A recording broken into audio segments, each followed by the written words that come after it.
நீங்களும் வலு சேர்க்கிறீங்க.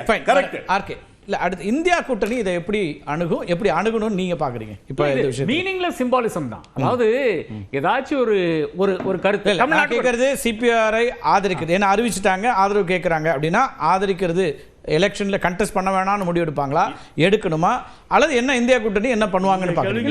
இல்ல இது வந்து என்னை பொறுத்தளவு மீனிங்லெஸ் சிம்பாலிசம். அதாவது ஒரு சப்ஸ்டாண்டிவ் மேட்டர், தமிழ்நாட்டுக்கான ஒரு சப்ஸ்டாண்டிவ் மேட்டர், நீட் எடுத்துங்க, சமகர சிக்ஷா அபியான் எடுத்துங்க, இது ஏதோ ஒரு விஷயத்துல வந்து சரி நீட்ல வேண்டாம்ப்பா, தமிழ்நாடு ஃபெடரல் ஸ்ட்ரக்சரா நீங்க வேண்டாம்னு சொல்றீங்களா, சரி எடுத்துக்கங்க, ஒன்றும் பிரச்சனை கிடையாது, சர்வ சிக்ஷா சமகர சிக்ஷா அபியானா 2000 கோடி தானே நான் கொடுத்துட்டு போறோம், எங்களுக்கு என்னங்க 50 லட்சம் கோடியில வந்து இருக்கிற பட்ஜெட்ல வந்து 2000 கோடி ஒண்ணுமே கிடையாது வச்சுக்கோங்க. இந்த மாதிரி இருக்கின்ற ஒரு காவேரி தண்ணி பிரச்சனையா நீங்க காங்கிரஸோட பேசி உங்களால் முடிக்க முடியாதுல்ல, நாங்க முடிச்சு தரோம் அப்படின்னு சொல்லிட்டு நீங்க முன்னாடி நில்லுங்க. இந்த மாதிரி பிரச்சனைகள்ல நீங்க முன்னாடி வந்தா தமிழன் வந்து ஓஹோன்னு வந்து உங்களுக்கு வாக்களிப்பான். இந்த பிரச்சனையே தேவையில்லைங்கிற நீங்க வந்து இது ஒண்ணு. ரெண்டாவதாக நரேந்திர மோடியினுடைய பாஜக எப்பவுமே ஒரு கான்ஃபரன்டேஷனல் ஸ்டாண்ட்ல எடுத்துட்டு போகும். என்ன அடிப்படை இது நீங்க கலாம் விஷயத்துல நாம் பேசிக்கொண்டிருந்தோம். கலாம் வந்து ஒரு பொது கேண்டிடேட்டாக நிறுத்த வைக்கணும் என்று வாஜ்பாயினுடைய ஒரு அவாவா இருந்தது. ஆனால் இங்க என்ன நடக்குன்னு பாத்தீங்கன்னா சிபிஆர் அப்படி நிறுத்தி இருக்கலாம். நீங்க கேட்டிருக்கலாம் திமுக ஆதரிச்சது அதிமுகவும் இங்க இருந்து ஆதரிச்சாங்க. முதல் முறை வந்து ஆதரிச்சாங்க, இரண்டாவது முறை முடியாதுன்னு சொல்றாங்க.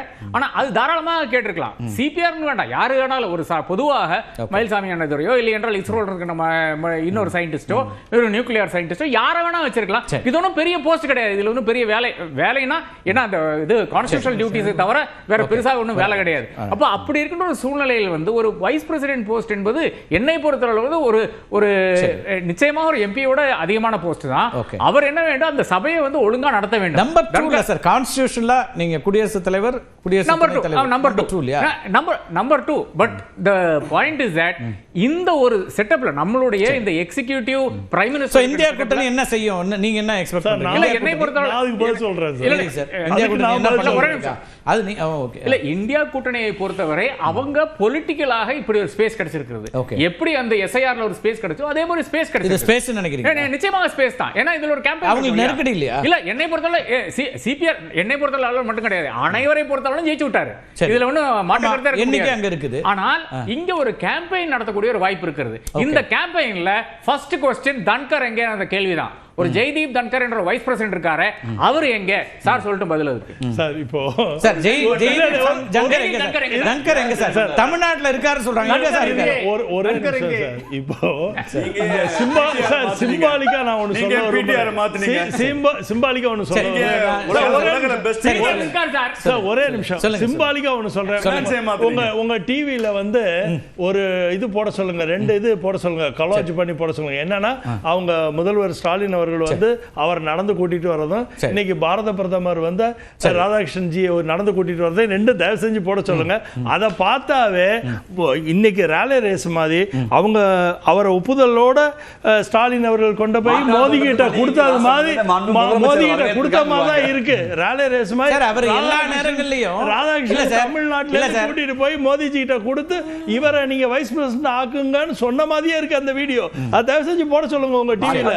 போடுங்க சார், அது போடுங்க. அப்ப போட்டாதான் தெரியும். அப்ப ஆகும்போது என்னோட கருத்து என்னன்னா நிச்சயமாக திமுக கண்டிப்பாக ஒண்ணு நேரடியா சப்போர்ட் பண்ண முடியலனா கூட வாக் அவுட் பண்ணி சப்போர்ட் பண்ணி ராதாகிருஷ்ணன் ஜியை அவங்க ஜெயிக்கிறதுக்கு இன்டைரக்டா இங்க ஒரு விஷயம் உதவி செய்வாங்க நம்பிக்கை. சிபி ராதாகிருஷ்ணன் இல்ல என்னன்னா இங்க தமிழ்நாட்டுல நீங்க வந்து பார்த்துட்டு இருக்கீங்க, பல நிகழ்வுகள் நடக்குது. அரசியல்ல வெவ்வேறா நேர் எதிரான கொள்கைகள் இருக்கிறாங்க. ஆனா நல்லது கேட்டதுல நேரா சந்திக்கிறாங்க, நட்பு பாராட்டுறாங்க.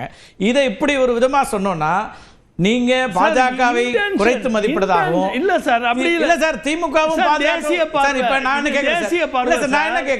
நல்ல முடிவுக்கு முதலமைச்சர் கருணாநிதி அவர்களுடைய நிகழ்ச்சிக்கு திரு ராஜ்நாத் சிங் வந்தார் சார்.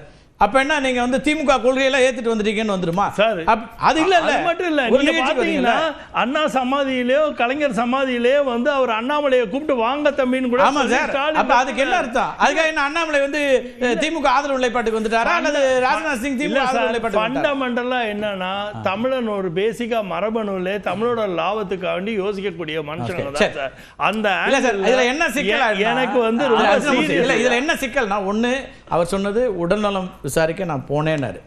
அதை வந்து வேறு விதமா நம்ம சொல்றது வந்து அதை சிறுமைப்படுத்துறது அரசியல் பேச்சு இல்ல சார். அது இல்ல சார், அவர் அப்படிதான் சொல்றாரு. சார் இணக்கம், திரு சிபிஆர் அதான் சொல்றாரு. இணக்கத்தை பத்தி சொல்றேன் சார். ஏன்னா இந்த டிபேட் இது வந்து இந்த எம்டி கலோரின்னு சொல்ற மாதிரி இது எம்டி டிபேட்டா போயிட போறாங்கிறதுக்காண்டி தான் அதை வலியுறுத்துறேன். நீங்க தொடர்ச்சியா சொல்லிட்டே இருக்கிறீங்க அந்த கருத்து. நம்ம ஷியாம் அவர்கிட்ட கேட்டுறோம். ஏன்னா ஷியாம் அவர்களும் ஆர்கே அவர்களும் இருக்கக்கூடிய ஒரு விவாதத்தை நீங்க வந்து இவ்வளவு குறைச்சு மதிப்பிடுமா? நம்பர் 1 நான் நம்பர் 2 லிஸ்ட்ல திரு ஷியாம் இல்லை, இந்த விவகாரத்தை பொறுத்த வரைக்கும் ஐடியாலஜிக்கலாக இருக்கக்கூடிய சிக்கல் ஒன்று திமுக இருக்கு. நம்ம அதே தொடர்ச்சியாக பேசும் தொடக்கத்தில். இது இந்தியா கூட்டணிக்கான நெருக்கடியா அல்லது திமுகவுக்கான நெருக்கடியா? இல்லை ஆர்கே சொல்றாரு இது நெருக்கடி ஆளுங்கட்சிக்கு தான், ஒரு விவாதத்தை எழுப்ப முடியும், இப்போ ஒரு வேட்பாளரை போட்டுட்டு ஒரு கேம்பெயின் நடத்துறதுக்கான ஒரு ஸ்பேஸை உருவாக்கிட்டாங்க அப்படிங்கிறாரு. எப்படி பார்க்குறீங்க? கேம்பெயின் வந்து பிரசிடென்ட் எலெக்ஷன் அப்படின்னா எம்எல்ஏ வரைக்கும் நமக்கு கேம்பெயின் இருக்குங்க. இதுல வந்து கேம்பெயினிங் ஸ்பேஸ் இல்லைங்கிறதா என்ன? இது ஸ்பேஸ் ஓபன் ஸ்பேஸ் தானே. இந்த விவாதங்கள் தான் அல்லது அறிக்கைகள் தான், பேட்டிகள், விவாதங்கள், அறிக்கைகள். இன்னும் சொல்ல போனா ஒரு மீடியா மூலமாக நம்ம சொல்லலாம். அதை தாண்டி நம்ம யோசிப்போம். வெறும் தமிழர் அப்படி பார்த்தால் தமிழராக இருந்த வெங்கட்ராமன் தான் திமுக ஆட்சியை வந்து டிஸ்மிஸ் பண்ணாரு.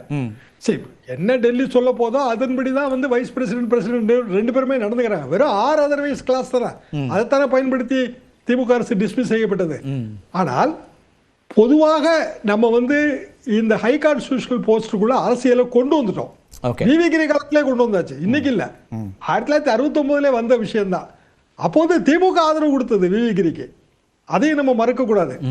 அப்ப அவர் சொன்ன காரணம் என்ன அப்படின்னா, அவர் வந்து ஐடியாலஜிக்கலி சூட்டபிள், அவர் வந்து ஒரு தொழிற்சங்கவாதி, அது அப்போ சொன்னப்பட்ட காரணம். ஆனால் அபிஷியல் கேண்டிடேட் வேற, எதிர்கட்சிகள் சார்பாக நிறுத்தப்பட்ட கேண்டிடேட்டும் வேற.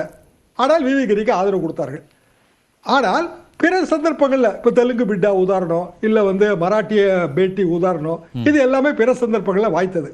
இப்போ திமுகவுக்கு வேற ஆப்ஷன் எதுவும் இல்லை, வேற தமிழ் கேண்டிடேட்டே இல்லை அப்படின்னா இவரை சப்போர்ட் பண்ணுவதில் எனக்கு என்னமோ அதில் பெரிய ஐடியாலஜிக்கலாக ப்ராப்ளம் இருக்க மாதிரி எனக்கு தெரியல.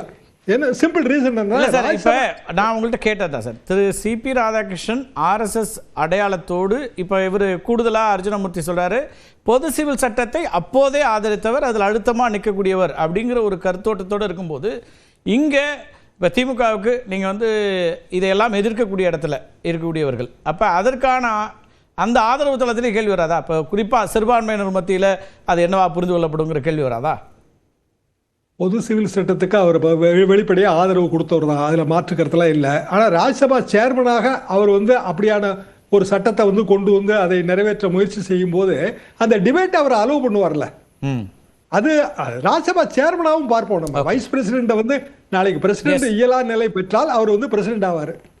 உதாரணமாக வந்து டாக்டர் ஜாகிர் ஹுசேன் அவர் இயலா நிலை பெறும்போது வைஸ் பிரசிடென்ட் அந்த சர்வபள்ளி ராதாகிருஷ்ணனுக்கு அந்த வாய்ப்பு கிடைச்சது, அவர் பிரசிடென்டாக இருந்தார். அதுதான் அதில் இருக்கிற ஒரே ஒரு பாயிண்ட். மற்றபடி ராஜ்யசபா சேர்மன் தான், வேற பாயிண்ட் எதுவுமே அதில் கிடையாது. அப்போ ராஜ்யசபா சேர்மனாக அவர் ஜெகதீப் தன்கரை விட சிறப்பாக